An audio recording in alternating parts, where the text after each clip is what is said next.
Polda Metro Jaya menaikkan status dari penyelidikan ke tingkat penyidikan untuk laporan pencemaran nama baik dan penghasutan serta penyebaran berita bohong terkait tudingan ijazah palsu Jokowi. Naiknya status ke penyidikan dilakukan usai penyidik menemukan ada unsur pidana dalam laporan Jokowi soal pencemaran nama baik. Tak hanya itu, dari 3 laporan dari Peradi Bersatu soal dugaan penghasutan dan penyebaran berita bohong terkait ijazah Jokowi oleh Roy Suryo CS juga naik ke tahap penyidikan. Meski begitu, polisi belum mengumumkan nama tersangka. Polisi rencananya akan memanggil para saksi dan pelapor guna dimintai keterangannya.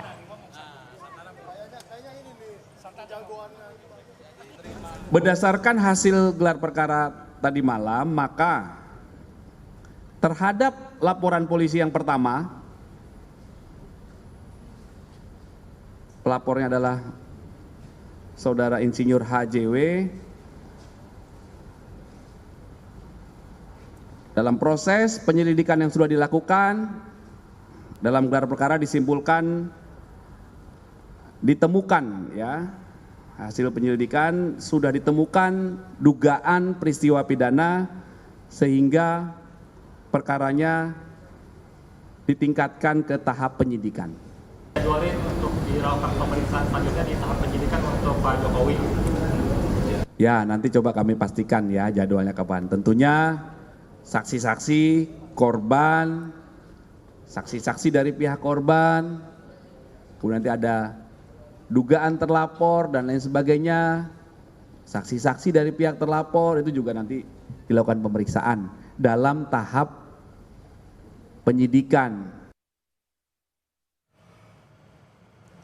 Tifa Uziatiasuma atau Dr. Tifa memenuhi panggilan polisi terkait pemeriksaan dugaan penghasutan ijazah Jokowi pada Jumat pagi.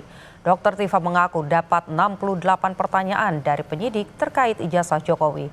Menurut Dr. Tifa, pertanyaan penyidik belum masuk substansi karena tidak menghadirkan ijazah asli Joko Widodo. Dr. Tifa juga mempertanyakan identitas pelapornya. Tidak bicara substansi, saya masih bicara prosedur. Karena ini kan undangan klarifikasi. Undangan klarifikasi itu artinya kan pihak pemeriksa ingin mengklarifikasi beberapa hal kepada saya yang termuat dalam 68 pertanyaan itu. Tapi saya sebagai pihak yang diundang kan saya juga membutuhkan klarifikasi juga kan gitu kan.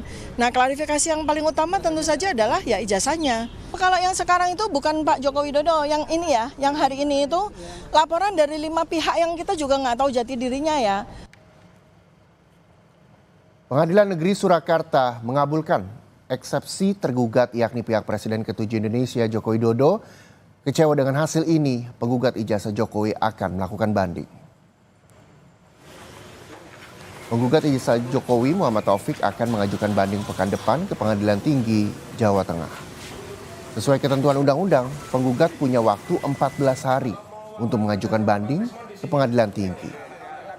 Hanya banding penggugat ijazah Jokowi, Muhammad Taufik juga berencana menyiapkan gugatan baru yang menyasar Universitas Gadjah Mada dan Komisi Pemilihan Umum.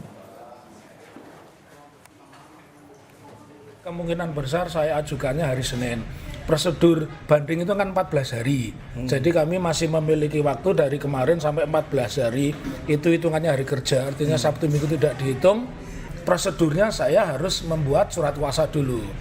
Harapan dengan banding, masa sih ijazah itu sampai kiamat tidak muncul begitu loh.